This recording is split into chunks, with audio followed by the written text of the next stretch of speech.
The language of deceit. Notes and extracts. The electric world.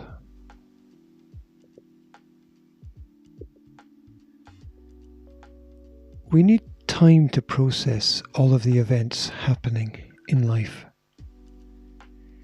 We may live in the now, but not all of the answers are here. If we are to grow, we must come to realize our own foolishness, the inescapable folly of a brash youth, or even just the hurt of a passing comment that lingers. With time, understandings change, and as we learn, we only come to realize that there is far more that we don't know than what, at this time or at any time, we may comprehend.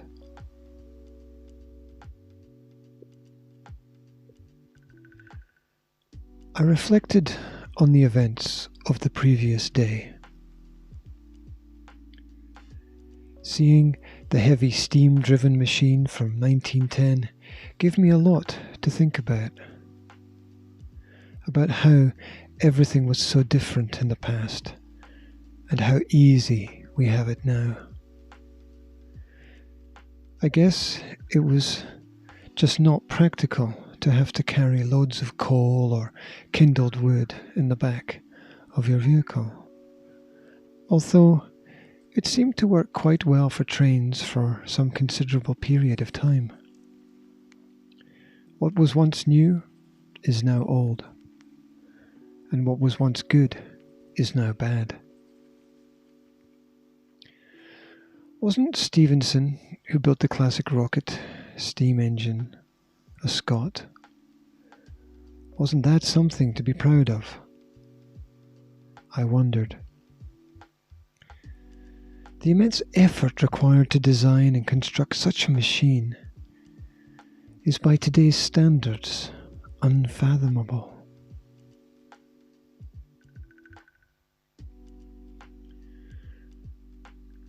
About our history, some facts are well known and others are well hidden.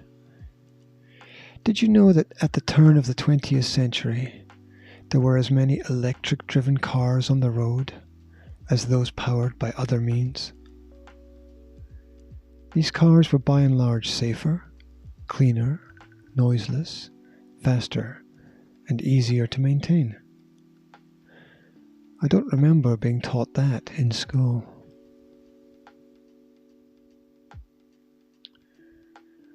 By 1931, Tesla had developed his own electric-powered production model called the Pierce Arrow, which reportedly could reach up to 90 miles per hour.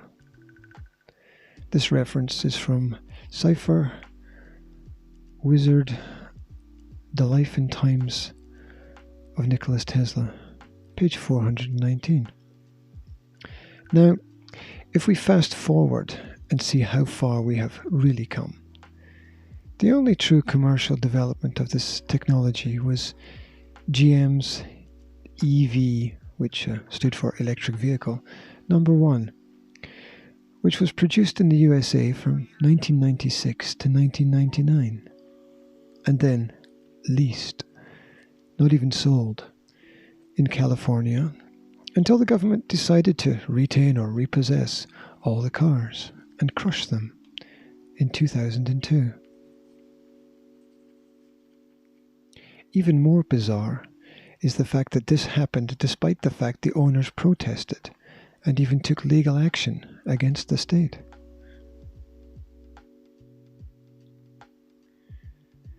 If you stop and think about this for just a few seconds, I'm sure you will understand the point that I wish to make. That before we celebrate or bask in the glory of our own history or achievements, against which I have no opposition, I would like to ponder the question whether or not we have been more than slightly led up and down the oil-stained gravel driveway of life.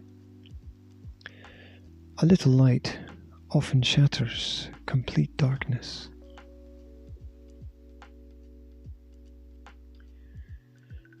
Just think where we could truly be today if we had fully developed all of those experimental ideas of the past. But instead, we have an ultra-massive industry of jobs and lifestyles built around a different process. So we can't, with our present investments, imagine anything contrary. With these reflections, I wonder, could it be that driving a historic car is a bit like carrying the past into the future? You can almost see where you were. You maybe get to appreciate where you are, and you can, with anticipation, look forward to what perhaps will be.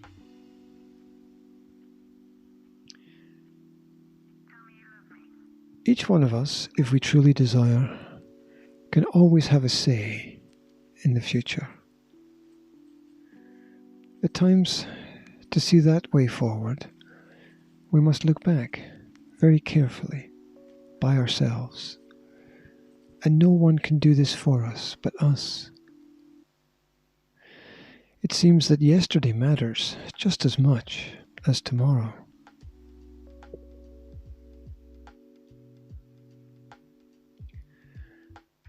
Regarding clubs or societies encountered, some work together and others in opposition to each other. I personally am not yet in, and unless there is some weird quirk of fate, I very much doubt whether I will be able to become a member. Do I even want to? I'm not even sure. I don't have a classic car, and I imagine that's kind of a prerequisite for membership of the Historic Wheels Club. For sure, if you don't believe that it will happen, then it stands no chance of happening at all. Belief brings the relief of purposeful actions.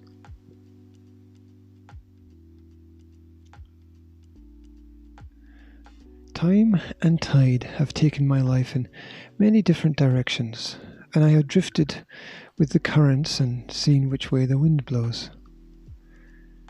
It has always fascinated me that the wind can be used to travel against the tide. Although I am not yet sure of how to apply this in my life in any useful or meaningful way, I hope that that time may yet come.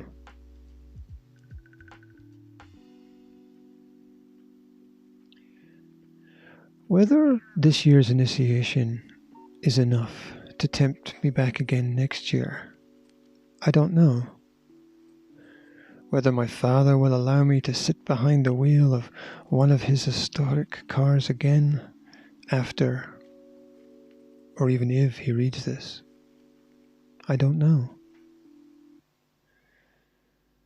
But what I do know is that the owners of these historic vehicles are a well-bred, special breed. They preserve what would otherwise be lost and forgotten, and that is a praiseworthy cause. They allow for reflection in the ever-quickening world of the modern information age.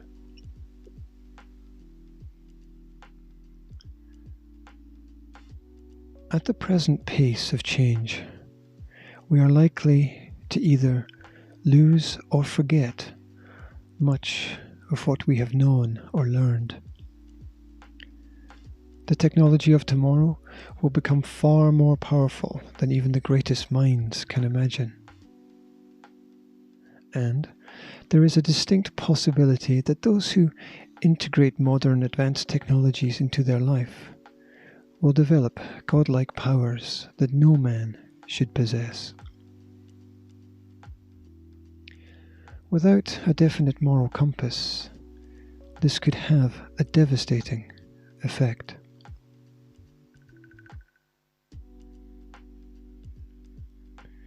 The Language of Deceit. Notes and Extracts.